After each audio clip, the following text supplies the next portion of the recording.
I'm Heather Smith and welcome to Cloud Stories, a podcast exploring the accounting and business apps community. Stay up to date with the curated content I'm sharing by signing up to the Accounting Apps newsletter, available at heathersmithau.com. Matt Paff of Value Adders and Trent McLaren of DiviPay join me today, and we reflected on 2021 and discussed predictions about the 2022 business technology landscape.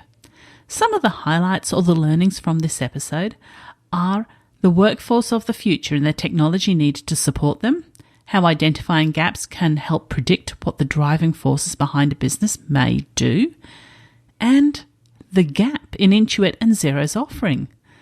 Can you predict it before we share it with you? Over the last 2 years, the pandemic has massively increased digitalisation adoption in small business. So how will this impact technology uptake in 2022? I'll also mention that I actively use and partner with DiviPay, where Trent works, and you can read about how I work with apps at endorsementdisclosure.com. I really hope you enjoy the discussion. Hello and welcome to the Cloud Stories podcast. Thank you for joining us today. And today I have two special guests I'm very excited to bring to you. Firstly, I have Matt Paff and I have Trent McLaren. So many of you will know Trent McLaren from previous episodes, but let me turn to you, Matt Paff. Many people in our audience listening will know you, but please share about who you are, what you're doing, where you're from, etc. Well, it generally depends on the age of the people that I'm talking to as to what my background is, because if I mention something like attaché to people, the people under the age of 40 don't know what I'm talking about. The people over the age of 40 go, oh, I remember that. So I started as a graduate at an accounting software company called Attaché around the time the Sydney Olympics finished. So that's 22 years ago. And ever since, I've been in and around the business software space in Australia and around the world. I've basically had every imaginable role. I'm not an accountant, I will put that out up front, but my life has been in and around accounting software particularly. So I know as much about general ledgers and that side of things as the average person, probably more. Yeah, so my background has been I've pretty much had every role in the industry, from technical support to CEO of Attaché at one point. I've sat in boardrooms. I've done various things in the industry over a long period of time. I'm basically, for the last 7 years, since I left Attaché, I've been running a consulting firm called Value Adders, which is focused in on providing value wherever we can based on the 22 years experience in the industry that I have. So we consult to end customers on what particularly mid-market software, so generally ERP or that intersection of ERP and Xero plus add-ons, what software people should be using. We also consult to private equity firms and software vendors on what's happening in the market and those sort of things. So generally people know me from my blogs. I haven't written as much in the last couple of years because life's been busy with 3 young kids and lockdowns and these sorts of things. But yeah, I'm typically in and around the business technology space. I also have fingers in a few pies. I have a couple of software companies, but you know, for this audience, the prime thing is my Value Adders consulting firm. Absolutely. Thank you for sharing that with us. Do you perceive that Value Adders is a cloud integrator? No. We tend to do advisory. It's funny. I actually think this term called cloud integrator, which Xero invented, is just repositioning what I was back in the day, which is a software consultant. So I was never an accountant. I was never a bookkeeper. I used to run an accounting software advisory firm implementing a product called Attaché. I basically did that in the mid-noughties, and I guess that is what the modern day cloud integrator is perceived as. In the ERP space, they call them VARs these days, value-added resellers.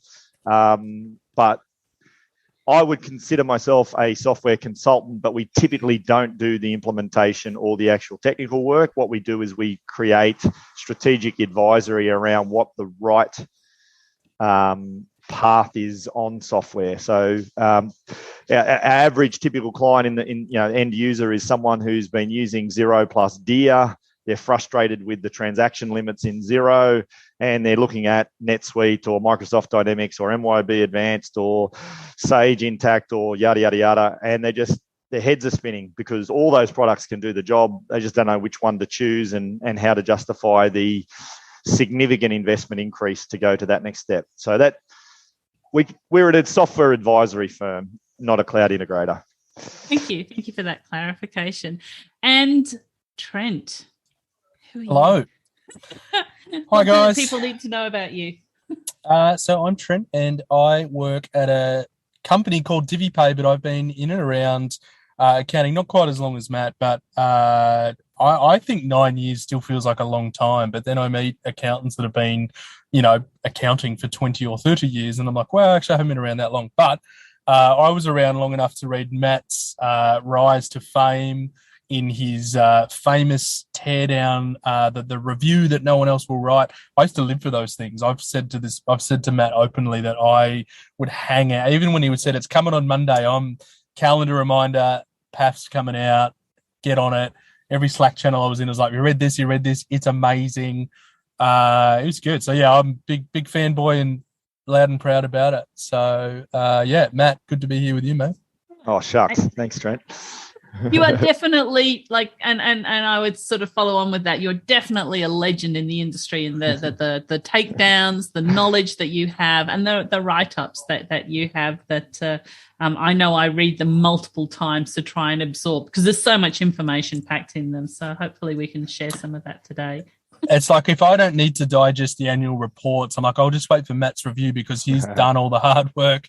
And I've got I've got Matt's takeaways, and that's probably better than what I would have found out. Can I just say one thing? Is I'd like to think of myself as strong opinions loosely held, right? So I used to be the guy that was strong opinions strongly held, but as I've gotten older, I've become more wise, and I'm happy to be challenged on my thinking.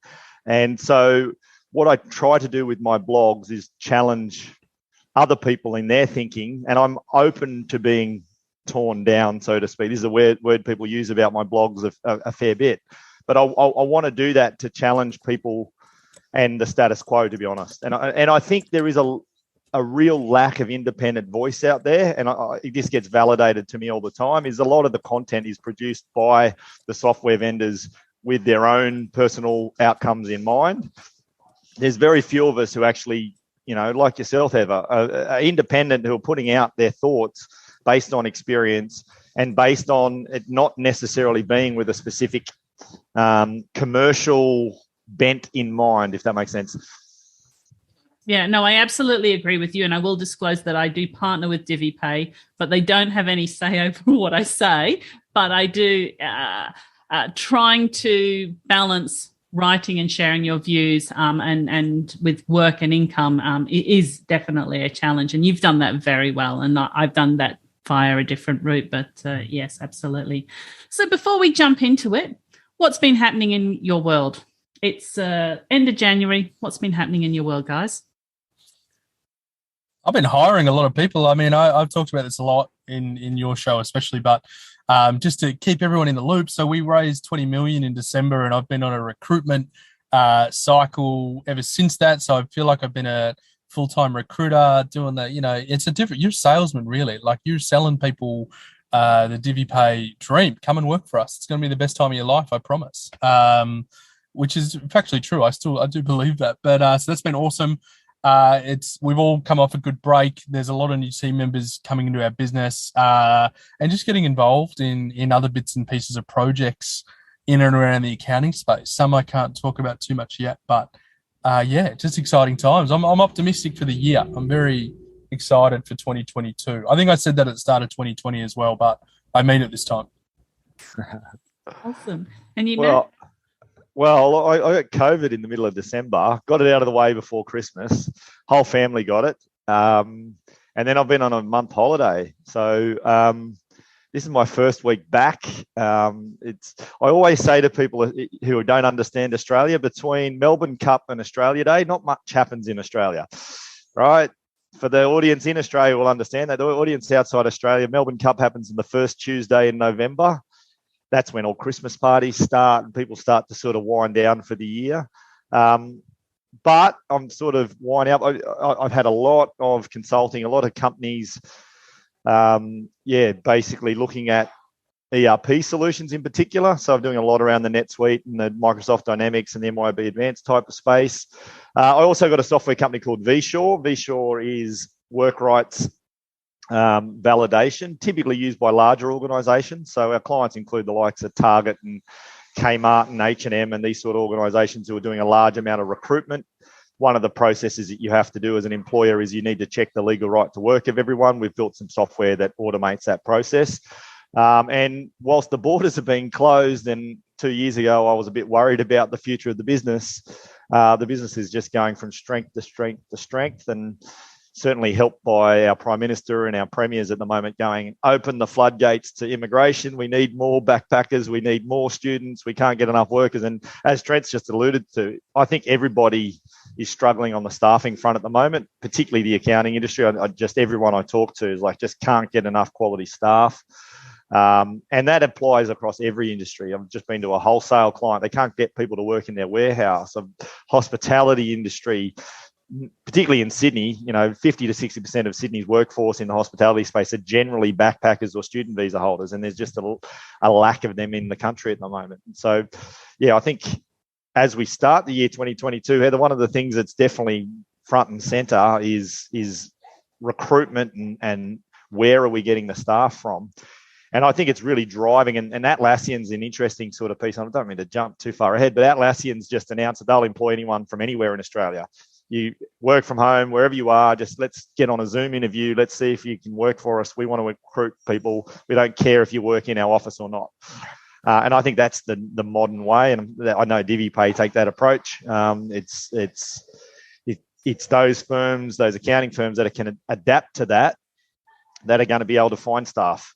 I was just in a coffee meeting this morning chatting with the team at Xero, and they also have adopted a similar approach now. So, for their example, their Brisbane office 4 or 5 years ago had 6 employees, but technically now they've got 60. Their office space only carries 20, but since the pandemic and COVID and everything, that's just opened up where they're hiring everyone, engineers, comms, marketing. It's a very different space. Interestingly, looking at the UK and what they're doing at the moment, they just backflipped, I think, a week ago. I think it was Boris Johnson or someone saying, we want everyone to go back to work, no more mask restrictions, it's all abolished, and they want to go back to pre-COVID conditions. That's what they're, again, I didn't watch it. I'm just what I retake from the LinkedIn posts and everything else that I saw. But it's interesting times to see how this all adopts. I think it's here to stay. Like I don't know that you can take back the experience everyone's had with hybrid working and everything else. This is what triggers the great resignation piece, is trying to take that newfound freedom away from all these employees and people thinking, well, this is actually what I really care about now, is more time at home with family, with flexibility, and they want to keep doing that. It's going to be very hard to wrench that off people, I think, myself included. Yeah, I'm a little bit the opposite. I've got 3 young kids at home and I can't wait to get back to an office. We gave up our office 2 years ago at the start of the pandemic, and I've literally spent this week, my first week back, looking for an office because I'm sorry, it's been very, very difficult as a parent, and all the parents out there will agree with me, trying to work from home. I have a 4-year-old who just wants to hang out with dad all day if he's at home, and it's just very difficult to be taking meetings. And I think most people have become accepting of children interrupting meetings and this sort of stuff these days, but there's still the odd call I've been on where there's people rolling their eyes and, can't you just get your wife to look after your kid or something like that? And there are still people who are not accepting of a business meeting being interrupted by kids coming and sitting on your lap. So it's been an awkward experience, I've got to say, the last 2 years for me. And I fully appreciate that. Obviously, I'm coming I have no kids. I live the Gold Coast dream, right? So no kids, and I'm not interrupted by anything other than my wife maybe bringing me a snack every now and then, which is amazing, and I love her for that. But I think my point comes And so I agree with everything you just said there, Matt. I think it's the choice, though. I think the employee, if they can do their best work and they're still producing the quality work from home, and maybe they are in my space of life, right? No kids, and they're comfortable in that space. I think for employers that are wanting to try and bring all of their team back to the office, I'm like, there better be a damn good reason other than I just want you in the office Monday to Friday for 8 hours a day. 100%. And look, don't get me wrong. I think one of the things that also is coming out of this is flexible work hours. Like even with the kids now back at school, they're home at 3:00. So maybe my work hours becomes 9 till 3 and then 9 p.m. till 11 p.m. after the kids are gone to bed. And that becomes a part of acceptance. So I've got Michelle who works for me, who's got 2 young kids, and a lot of the work that she's doing is at night after her kids are gone to bed, and that's awesome. It's something we used to not encourage working outside of work hours. But if the give is to be able to look after the kids during the day, then that's awesome. You know what I mean? And this is the idea. It's not just work from home. It is flexible work, and I think that's the absolute thing that has been accelerated in the world. It's something that's been talked about for many years, but I think the one real positive coming out of the pandemic is just the awareness and the capability of that and the technology that supports it. Yeah. I'm a big fan as long as people are getting their best work done. I had a big chat with my team last week about this. I said, I don't mind where you work from, but if you're going to try and work from a cafe or the beach or whatever it may be, make sure that your KPIs are still getting hit, right? Like you're still there to do the job that you're employed to do. I don't care where you do it, but I expect it to be at the best it can possibly be. And it's that caveat. It's like, do whatever you want. These are the rules. These are the conditions. These are the outputs. As long as you're hitting your outputs, the inputs, I care a lot less. I care a lot less about. Yeah, and I think people are coming to terms with that. And this image of someone sitting in a chair in the water at the beach with a laptop is not. It's not actually. I can't do it. I can't do my best work like that. Like, it's not what we meant by flexible work. No, absolutely. So I'm keen, Matt. You every year you write a predictions of 2000 of the following year, and you sort of release it around January, February time. So I'm keen to reflect on what you thought about 2021 and your predictions that you actually sort of threw out there into the universe, which were very much around acquisitions from the big companies, and it was the big companies, and then how the payroll tech world was going to play out. And it's very the predictions are very long here. How the payroll was going to play out, and bank feeds and automation. So I'm keen for you to reflect on that. Yeah, well, look, one thing that I hold true to heart is that I do make predictions every year, but I also do review my predictions. So before I make the next year's predictions, I'll see how I went last year. And to be honest, it's a hard game. There's a famous quote, I think it's Bill Gates that gets attributed with it, is people, People expect change in the short term happens quicker, but in the long term happens slower. It's not the exact quote, but the idea is it's really hard to predict in the short term. And what I've found a lot over the last 5 years of doing this blog is I may be right, but I'm just out by a year or two. And so when I went to sit down last year to write this blog, and I was very busy at the start of last year, so I sort of was a bit late in getting it out. All I saw was that money was cheap. A few of the smaller players were getting a bit exhausted after years of sort of beating a path, and acquisitions seemed to be the logical thing that everyone was going to be doing. And I look at that top level, I think I've been absolutely proven correct. Last year was a year of acquisitions. I think you've got a list of them there, Heather. You mentioned that you sort of collated. And absolutely. Yeah, there's so many of them.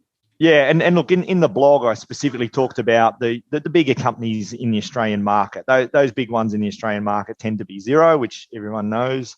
Intuit, the interesting thing about Intuit, and something I would like you to consider is the share price of Xero over the last 12 months is off by 27.85% as of today. The share price of Intuit over the last 12 months is up by 39.81%. Now, the difference is the size of the acquisitions being made. Intuit acquired some fairly big assets this year, and none smaller or bigger than MailChimp. MailChimp as a company is bigger than Xero is as a company for market cap. So these are the size of the sort of acquisitions that they're made. And so where I was sort of looking at the acquisitions last year, and I mentioned it in the blog, was under Gaddazi, who's the CEO of Intuit, he's really keen on acquisitions, and he's stated that as a means of making Intuit go faster. Where I've sort of seen Xero raised money a number of years ago to make acquisitions. But if I'm being frank, I've been a little bit disappointed in the acquisitions they've made. I've sort of questioned a few of them. The big acquisition over sort of last year was Planday, which is a workforce management solution. And it's really funny because globally, a lot of companies have come to Australia to acquire rostering time and attendance systems. Australia's been one of the leaders in the rostering time and attendance space. Brands like Deputy and Tyro, and before that, Roster Live and Work Buddy way back when. These are products that global companies have come to the Australian market and gone, well, these guys are leading the space. It was really funny to see Xero go to Europe and buy a workforce management product when generally the opposite happened. And also, the likes of Tanda are under their nose in the Australian market as a privately owned company. But I guess their strategy there was to get a foothold into Europe. And that sort of tells you the thinking behind, I guess, Xero's acquisition strategy at the moment may be as much geographical positioning as it is around technology-wise. Whereas when you look at Intuit, Gaddazi talks about this, that he sort of looked at, well, what do we need to do to power prosperity in the world? And he's looking at the big plays. He's not looking at buying a small little system here. He's spending $12 billion on buying MailChimp. And so it's very interesting how that's played out. And then I guess the other player I talked about is the Access Group. The Access Group is new to the Australian market. They're a UK, basically a private equity firm dressed up as a software company, mirroring what I would have said Sage were doing 20 years ago. Interestingly, last year they bought the assets of Sage in Australia and Southeast Asia. They are a significant player in this space. They're here. They've bought Attaché. They've bought Unleashed. They've bought the assets of Sage, including Handysoft and Micropay and Wage Easy, these sort of products. They're a significant player in this market, and their entire growth strategy is through acquisition. And then there's still MYOB. MYOB's owned by a private equity firm. MYOB have been making acquisitions. And of all the predictions I made last year, my predictions on MYOB were almost 100% accurate. I talked about where their growth assets were needed. They have acquired the rights to the guys at Greatsoft. They've acquired 75% of a rostering time and attendance system called Rubler. Their acquisition path has been quite clear, and I think there's still a few more acquisitions that KKR will make with MYOB. But yeah, like that was my view of last year. That yes, there's been lots of acquisitions by those big four, particularly in the Australian market. I think the HR tech space has been interesting. It's end of last year. Employment Hero has acquired KeyPay. Those have been following my blog for the last few years. I've been predicting KeyPay to be bought by everyone. The one I didn't predict was Employment Hero, even though there's been some common ownership there and stuff. I just didn't think Employment Hero would be big enough to buy KeyPay, but that's what's basically happened. There's also been further payroll acquisitions made by the Access Group. They've gone on to buy a Perth-based payroll system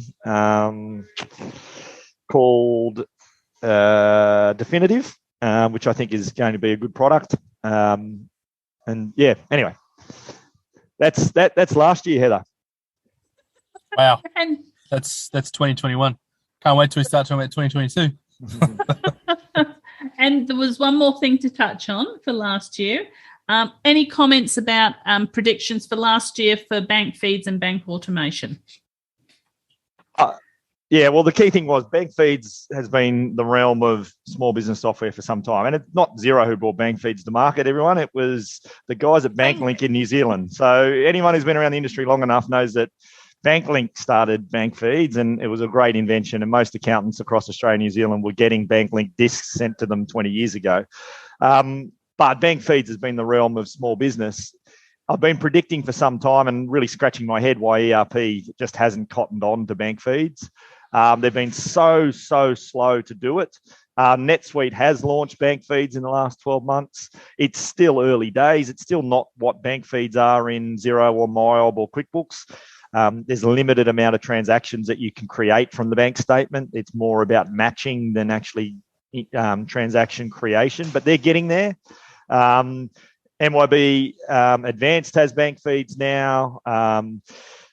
Sage Intact has some very basic bank feeds. Again, you can't create transactions from the bank feeds. But the point is they have been to this point converting clients from legacy ERP systems and legacy desktop accounting software like MYB AccountRight.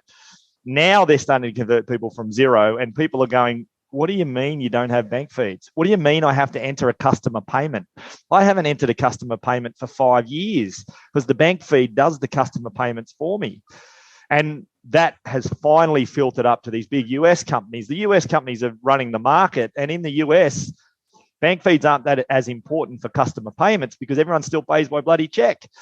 Right? People don't get their heads around that. But yes, direct debit payments, FPOS, is just not a big thing in the US compared to what it is in Australia. 99+% of B2B payments are bank account entries or credit card payments. Why do I want to enter that if the bank statement already has it? So my prediction was that was coming, and it's got there, but there's been, to be honest, NetSuite have had a pretty poor first crack at it. They've partnered with a company called Salt Edge. I think Salt Edge are nowhere near Yodely on their journey to HTML scraping. And in the reality is HTML scraping is an interim step that everyone went through before they got proper bank feeds.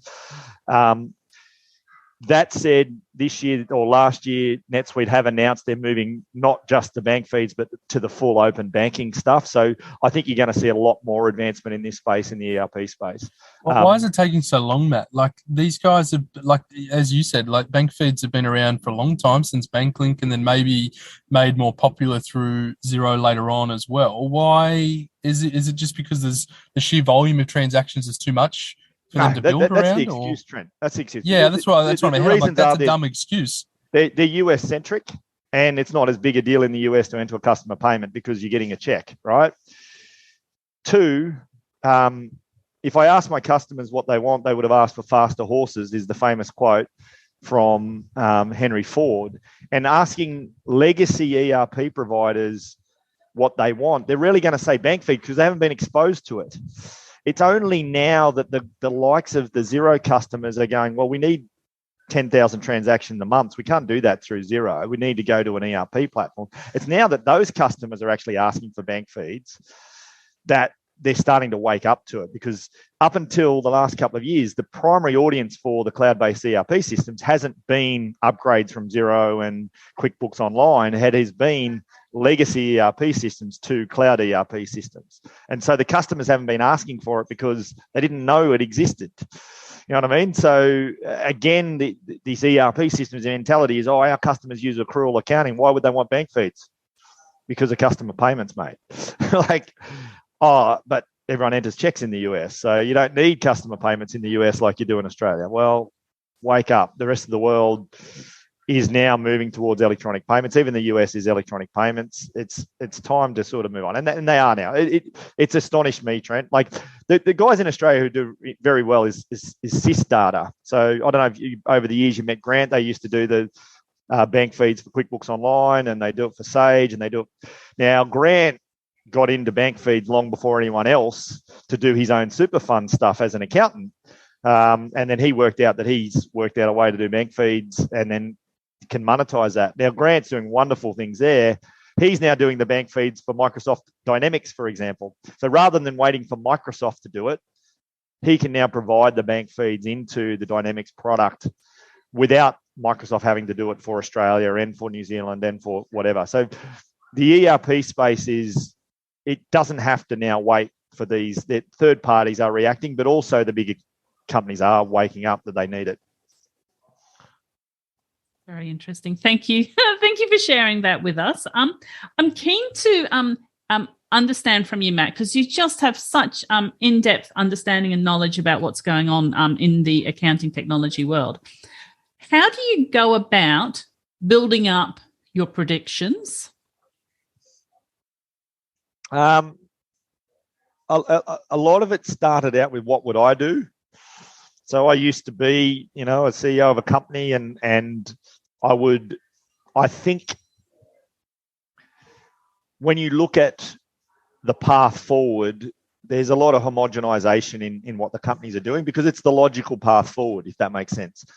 And so 5-6 years ago, when I started writing the blog, I would write it from what would I do perspective, but I actually found that became relatively inaccurate, because I would think they'd do it this year, but they'd do it 3 years down the track, right? My timing was off more often than not the actual prediction.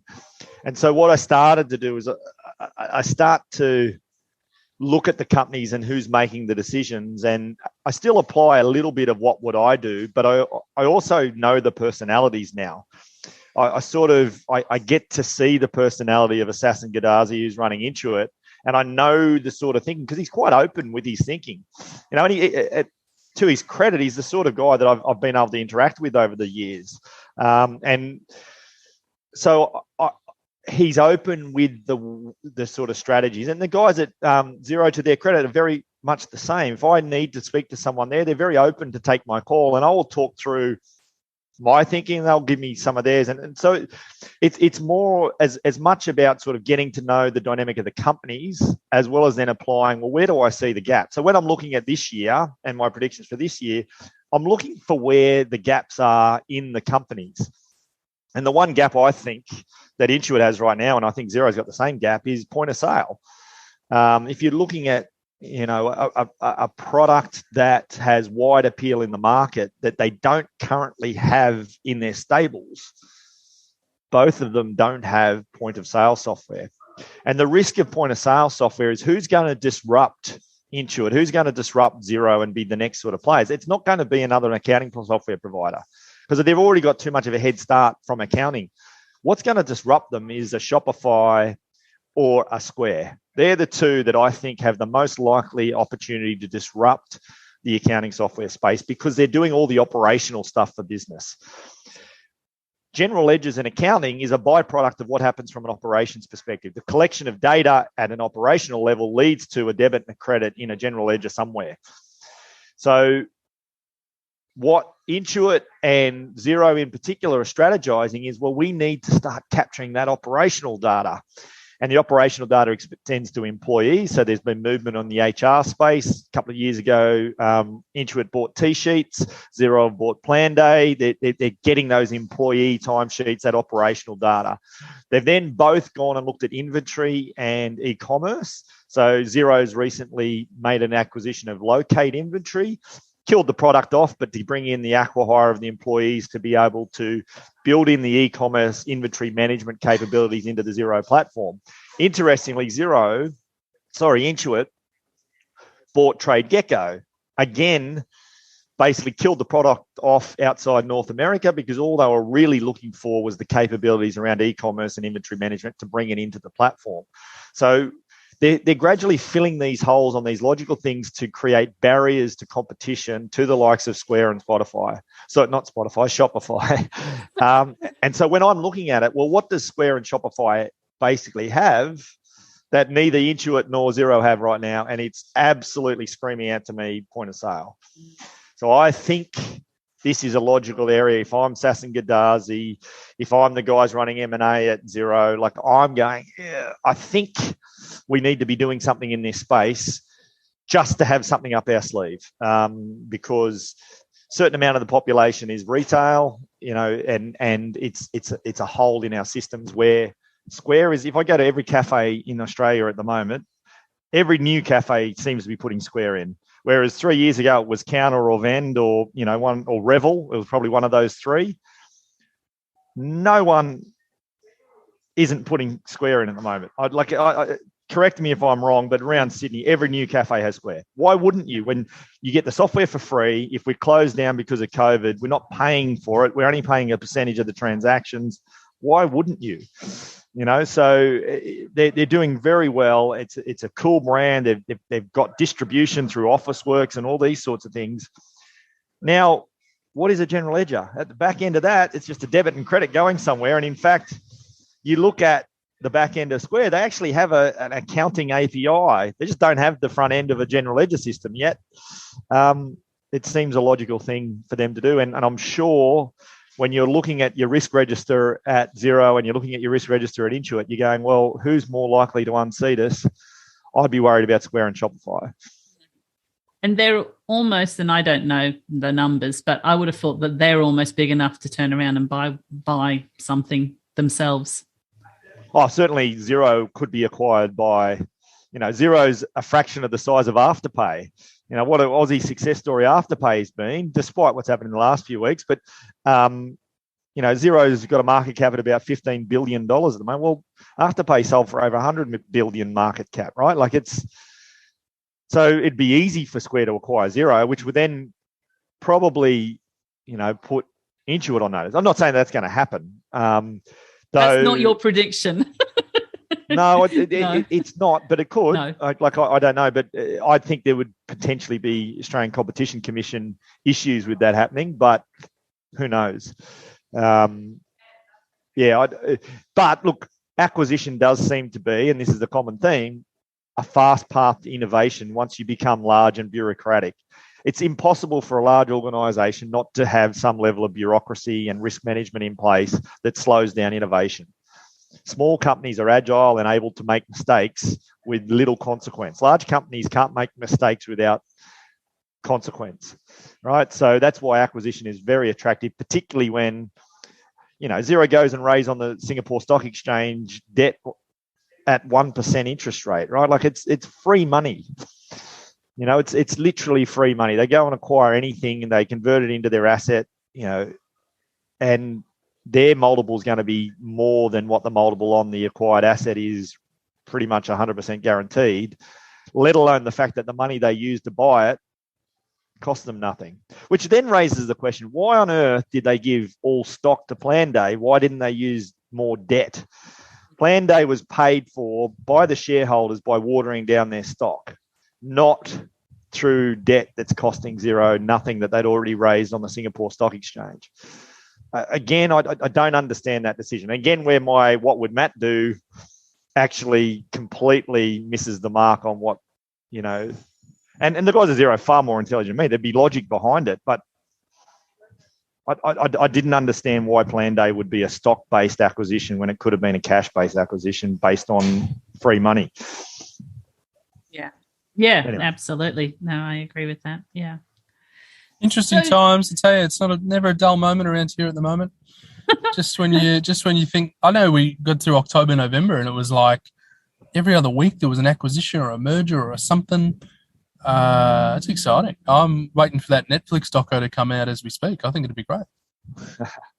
I think there's a long way to run too, Trent. I think what will happen, I'll put this prediction out there. There's going to be someone else who pops up in another one of these roll-up plays, right? Like Access Group is just a roll-up group. It's not really a software company at the end of the day. It's just using debt to sort of smash together a software company. In Australia, we've got someone like ReadyTech. ReadyTech's a listed ASX company that owns 4 payroll products and student management software and government software, and they've smashed them together as a company. It's not really one company, it's divisions of a company, but because of the multiples around software companies, it's an attractive investment opportunity, and their share price has more than doubled over the last 12 months.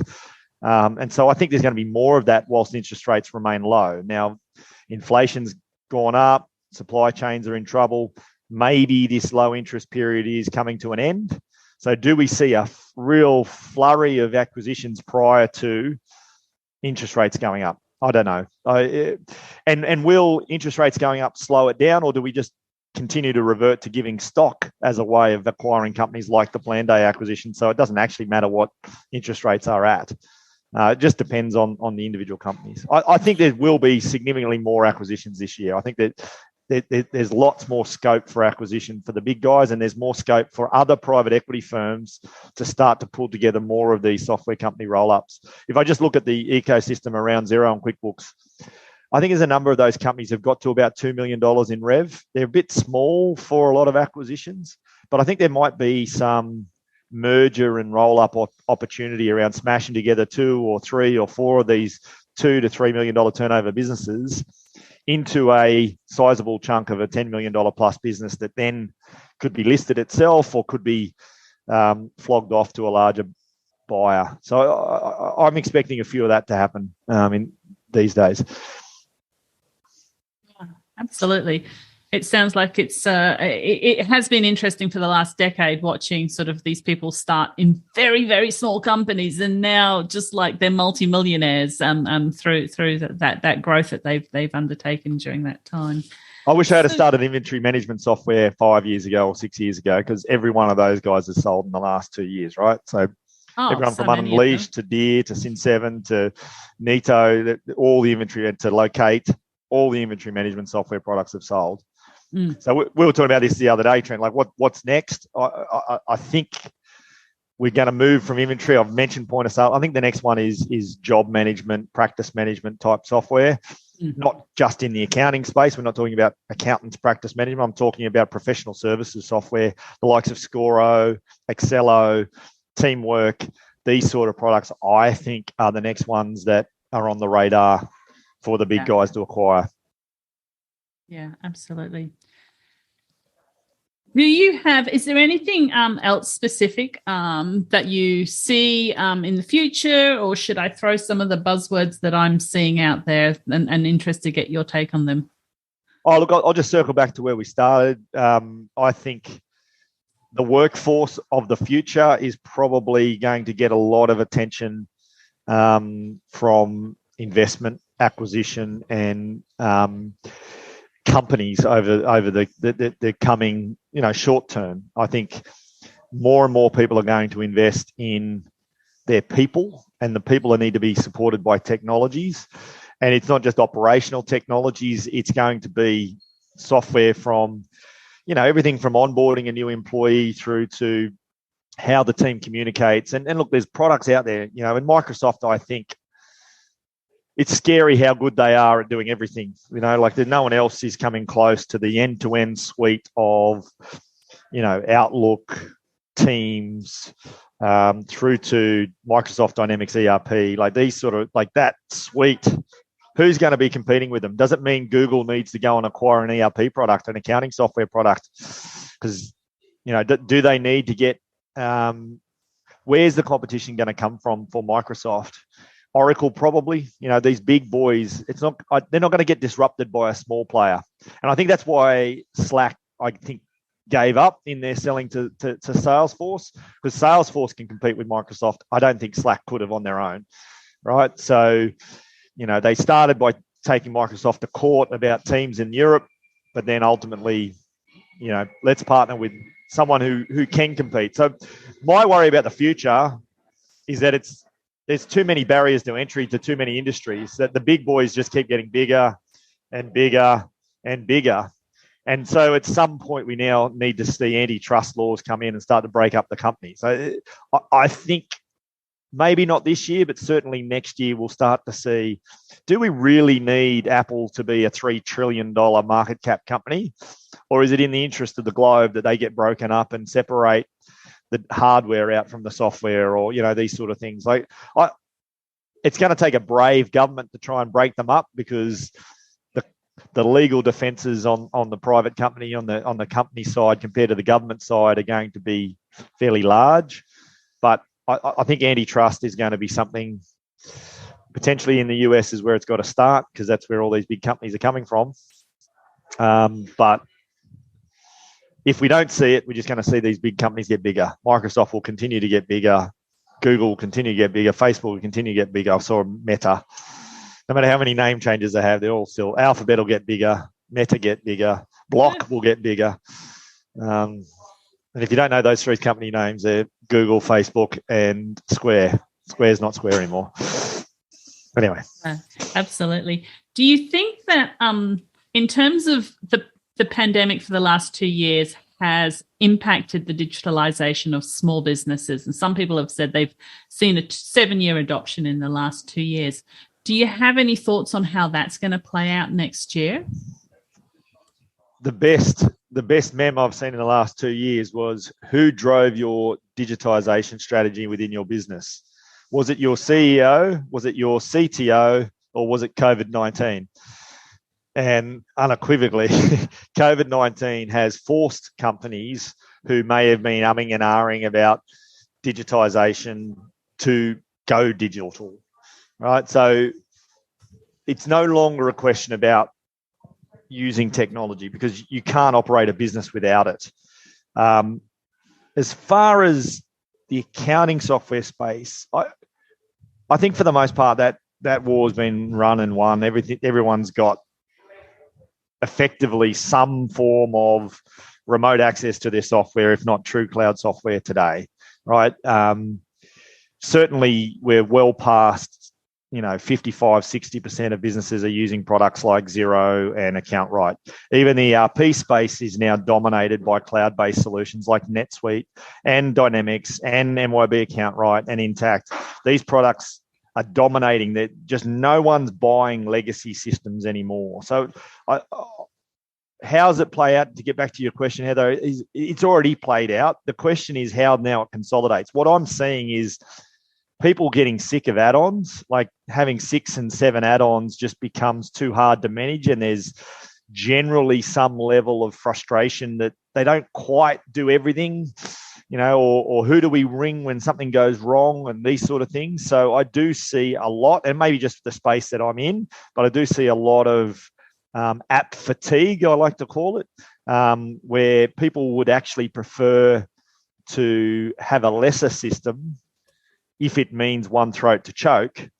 So that's, I think, getting understood by the likes of Intuit and Xero with their acquisitions, because why do I need Dext if I can get HubDoc as a part of Xero? We won't go into that argument because there's lots of arguments to and for, but as a simple small business, I actually struggle to see the benefit of some of the add-ons.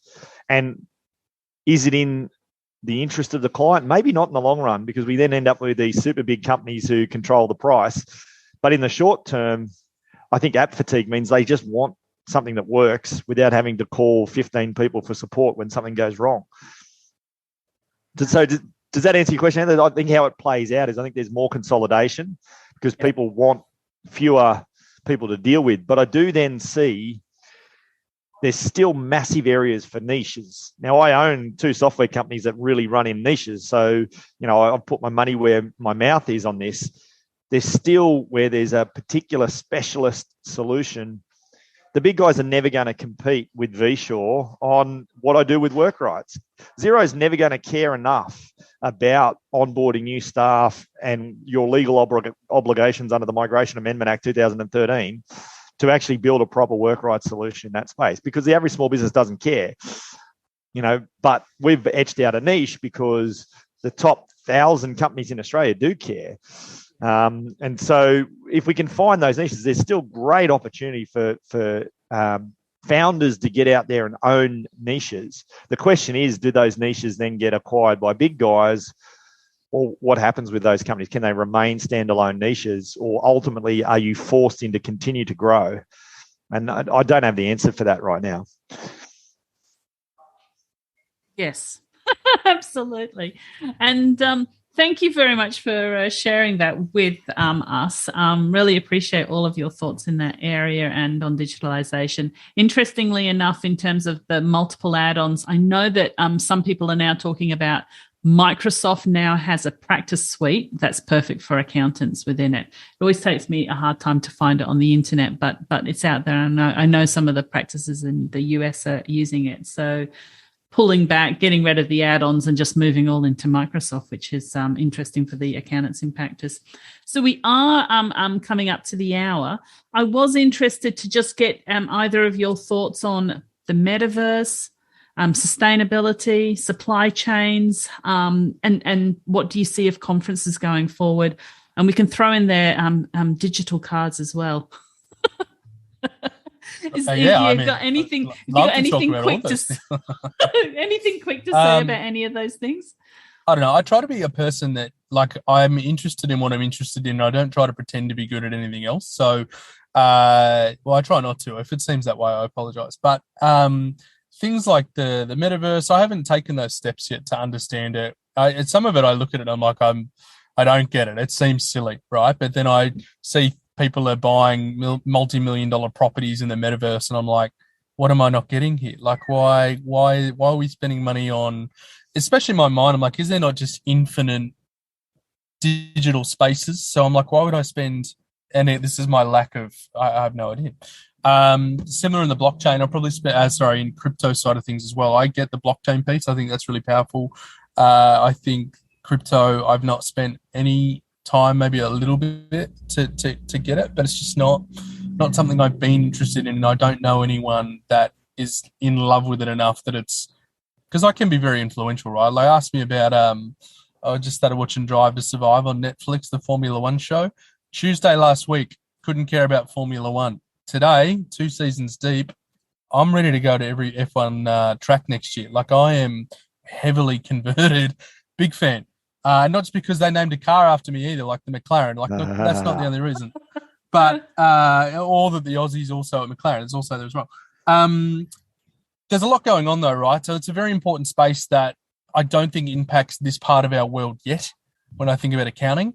I mean, you kindly threw in the digital cards piece there. I think just digital currencies, digital everything is the way forward. The way we spend money is changing all of the time, and that is going to continue to happen. It already happens in America, in the UK. It doesn't happen as much here, but on the back of all the, I guess my job depends on it right now, but everyone's going to be looking at the way that they spend money this year in different ways of doing it, the bottlenecks, the transparencies, the data that we collect on the back of it. So, look, it's an exciting time for me, especially.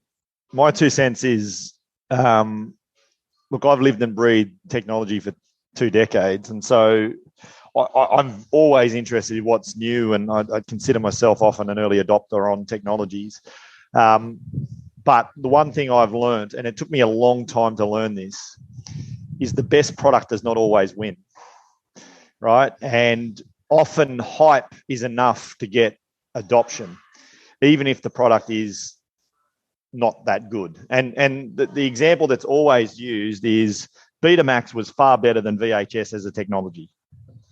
And yet VHS dominated because the porn industry originally adopted it, and then basically people adopted it from there, right? And I remember I was a kid when you'd go to the video store and there'd be Betamax videos and VHS videos, and it seems to be within a year there was no more Betamax videos, and all those people went and bought a Betamax player. Bad luck, guys, gone. But Betamax, anyone who knew their salt, was a far better technology, right? And so I am critical of blockchain and some of the things that are happening from a technical perspective, because globally we've gone from wide area networks to decentralization to PCs to actually there's benefit in centralizing stuff in the cloud because then we have a single source of truth, yada, yada, yada. So then they're going, okay, let's go back to decentralized. But decentralized means replicating transactions across multiple nodes globally, which is highly inefficient and against a lot of technology.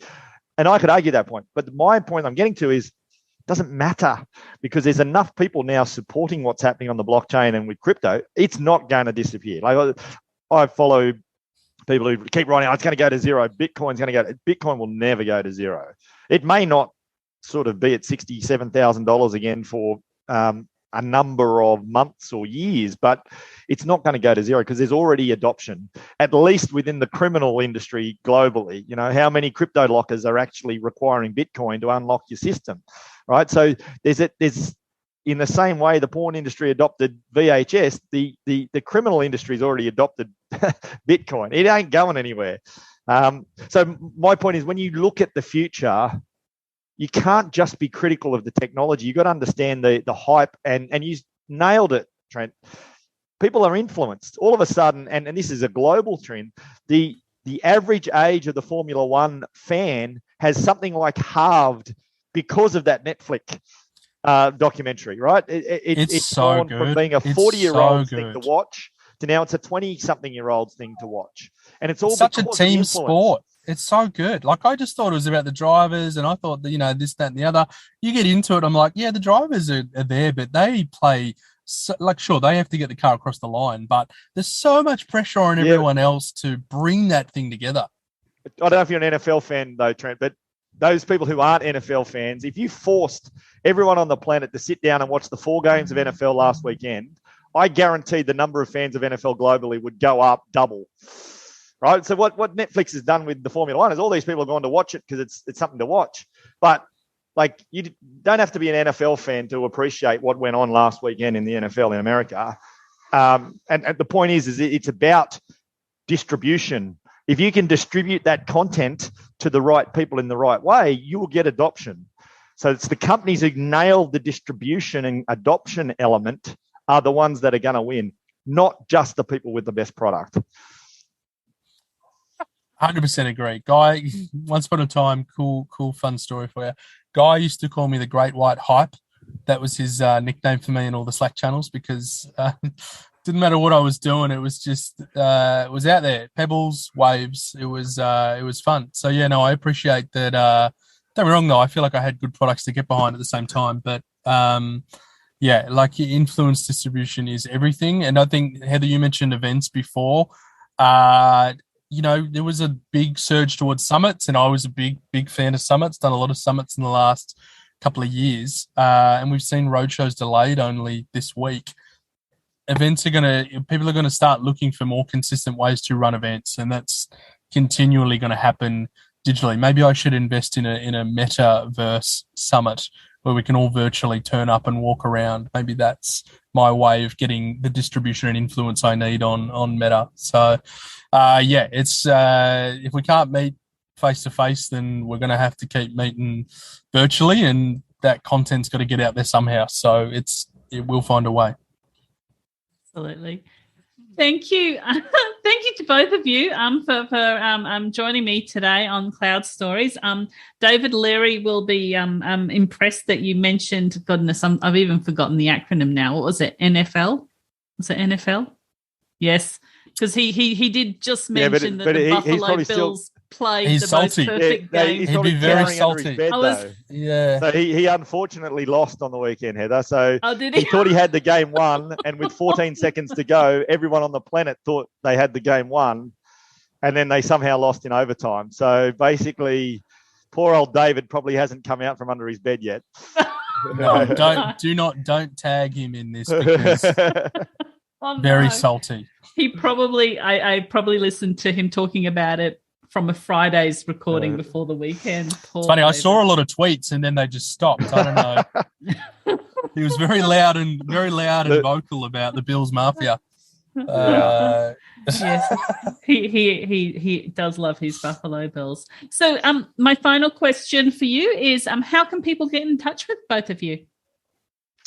For me, I'm a bit of a Twitter person. If you're on Twitter, at Matt Paff, MATTPAFF. I am on LinkedIn, but please don't just send me a connection request without actually adding a note. It is probably the one thing I cannot stand about LinkedIn is that I've never met you before. If you send me a LinkedIn request, got to understand that I get probably 100 a week. People read my blogs and then they want to try and sell me something or try and get me to blog about their product. And so don't take offense. So all I'm asking is send me a note. Say you heard me on Cloud Stories or the reason you want to connect. So I know whether you're trying to sell me something or whether you actually genuinely want to connect.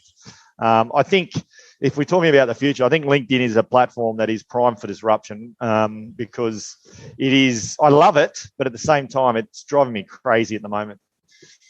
It has some functionality that needs very, very much improving on it. Yes. Can't you just update your settings so that people can just follow you like they would on Twitter and then you won't get all the connection requests? Oh, they can follow, but some people like to connect because they want to be able to have a message conversation with you, that sort of thing. But you're right, you can just follow me. But yeah. People ask you to marry them. That's what I get every week. I haven't had that yet. No, that's all the women out there. I'm obviously not doing the right thing. I am a prince from a country and I need a wife. Wow. Thank you. Yeah, no. Can I just say, Heather, like, I hope this doesn't come across right, but you're looking fabulous at the moment. You had hair done or something. You look something different about you. Well, Matt, I got dressed 3 times in a row for the session. So it's the only time I get myself ready for the session. So for people listening in, it was rescheduled 3 times, but I got myself all dressed up for it 3 times in a row. Spent the rest of the day dressed up. I'm wearing a shirt. I don't know if you guys noticed. I got a button We're up on. just watching you swelter in that car, Trent, hoping you I put the window down. It's okay. We're surviving. It's good. No. Hey, this was great. Matt, you're fantastic. I could sit here and listen to this all day. That was awesome. Yeah, absolutely, Matt. It was such a pleasure to have you on, and you've just got such deep knowledge about aspects of the industry that I'm not aware of or don't understand, and really appreciate you explaining that and sharing that with our audience. And Trent, it's always a pleasure to have you on the show and have all your insights shared with the audience. So thank you very much, and everyone knows how to get in contact with both of you. So thank you for joining me. Thank you. Cheers. If you found it informative listening to the predictions about the 2022 business technology landscape, I encourage you to read Matt Paff's past blogs that you can find at his blog site Value Adders, or the articles. He also posts those articles on his LinkedIn profile under the articles section, not the blog section, not the post section, under the articles section. I also think that if you do take the time to read or listen to or absorb what the predictions are for 2022, you should also sort of take it on whether you think that they're going to happen or not going to happen, and adjust accordingly for both your business and for what your clients' businesses and what you're talking to your clients about.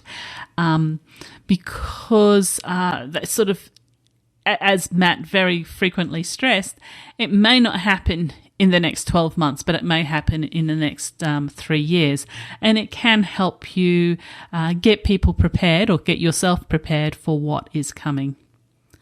So, you've been listening to the Cloud Stories podcast. I encourage you to subscribe, leave a 5-star review so other people can find the podcast, and also stay up to date with the curated content I'm sharing by signing up to the Accounts app newsletter available at heathersmithau.com.